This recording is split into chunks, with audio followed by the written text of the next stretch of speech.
Channel ಅನ್ನು like ಮಾಡಿ, subscribe ಮಾಡಿ.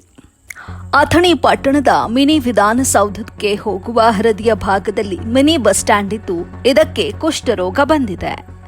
ಇದೇ ಅಥಣಿ ತಾಲೂಕಿನಲ್ಲಿ ಮಿನಿ ವಿಧಾನಸೌಧ ಹೋಗುವ ರಸ್ತೆಯಲ್ಲಿ ಶಿವಯೋಗಿ ಅಂತ ನಗರವಾಗಿದ್ದು, ಸಾವಿರಾರು ಕುಟುಂಬಗಳು ವಾಸವಾಗಿದ್ದು, ದಿನನಿತ್ಯ ಬೆಳಗ್ಗೆ 6 ಗಂಟೆಯಿಂದ ಸುಮಾರು ರಾತ್ರಿ 10 ಗಂಟೆವರೆಗೆ ಅಲ್ಲಿಂದ ಅಂಬೇಡ್ಕರ್ ಸರ್ಕಲ್ ಪಟ್ಟಣಕ್ಕೆ ಬರುವ ಬಸ್ ನಿಲ್ದಾಣವಾಗಿ ಸ್ಥಾಪನೆಯಾಗಿತ್ತು.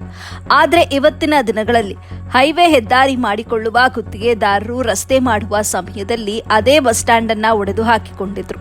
ಹೆಚ್ಚುವರಿ ರಸ್ತೆಯಾಗಿ ಸುಮಾರು ದಿನ ಆಗಿದ್ರೂ ಕೂಡ ಇನ್ನೂವರೆಗೂ ಆ ಬಸ್ ಸ್ಟ್ಯಾಂಡ್ ಕಡೆ ಅಭಿವೃದ್ಧಿ ಮಾಡಲು ಗುತ್ತಿಗೆದಾರರಿರಬಹುದು, ಇಲ್ಲ ಗ್ರಾಮಕ್ಕೆ ಸಂಬಂಧಪಟ್ಟ ಅಧಿಕಾರಿಗಳೇ ಇರಬಹುದು, ಯಾವುದೇ ಅಭಿವೃದ್ಧಿ ಇಲ್ಲದೆ ಪೊರ್ಕಿಗಳು ಅನೈತಿಕ ನಿಷೇಧ ಚಟುವಟಿಕೆ ಮಾಡಿಕೊಳ್ಳೋಕೆ ತಮ್ಮ ಅಡ್ಡ ಮಾಡಿಕೊಟ್ಟಂತೆ ಆಗ್ಬಿಟ್ಟಿದೆ. ಇದನ್ನ ನೋಡಿಕೊಂಡು ಸ್ಥಳೀಯ ಜನರು ಗುತ್ತಿಗೆದಾರ ಇತರ ಭಾರಿ ಮಟ್ಟದ ಭ್ರಷ್ಟಾಚಾರ ಮಾಡಿದ್ದಾನೋ ಏನೋ ಎನ್ನುವಂಥ ಪ್ರಶ್ನೆ ಮೂಡಿದೆ. ಏನು ಸರ್ಕಾರದಿಂದ ಈತನಿಗೆ ರಸ್ತೆ ಕಾಮಗಾರಿ ಮಾಡಿಕೊಂಡಾಗ ಸರ್ಕಾರ ಈತನಿಗೆ ವೇತನ ಕೊಟ್ಟಿದೆಯೋ ಏನೋ ಇಲ್ಲವೋ? ಕೊಟ್ಟಿದ್ರೆ ಹೀಗೇಕೆ ಕೆಲಸ ಮಾಡ್ತಿದ್ದ ಈತ? ಒಂದು ಬಾರಿ ರಾಜಕಾರಣಿಗಳ ಕಮಿಷನ್ಗಾಗಿ ಹೀಗೆ ಮಾಡಿಕೊಂಡು ಹೋದನೋ ಈ ನಾಲಾಯಕ ಗುತ್ತಿಗೆದಾರ? ಇದರಿಂದ ದಿನನಿತ್ಯ ಬೆಳಗ್ಗೆ ವಯಸ್ಸಾದ ಜನರಿಗೆ ನೆರಳೇ ಇಲ್ಲದೆ ಬೇಸಿಗೆ ಸಮಯದಲ್ಲಿ ಭಾರಿ ಮಟ್ಟದ ಸಾರ್ವಜನಿಕರಿಗೆ ಸಾಕಷ್ಟು ತೊಂದರೆ ಉಂಟಾಗ್ತಾ ಇದೆಯಂತೆ.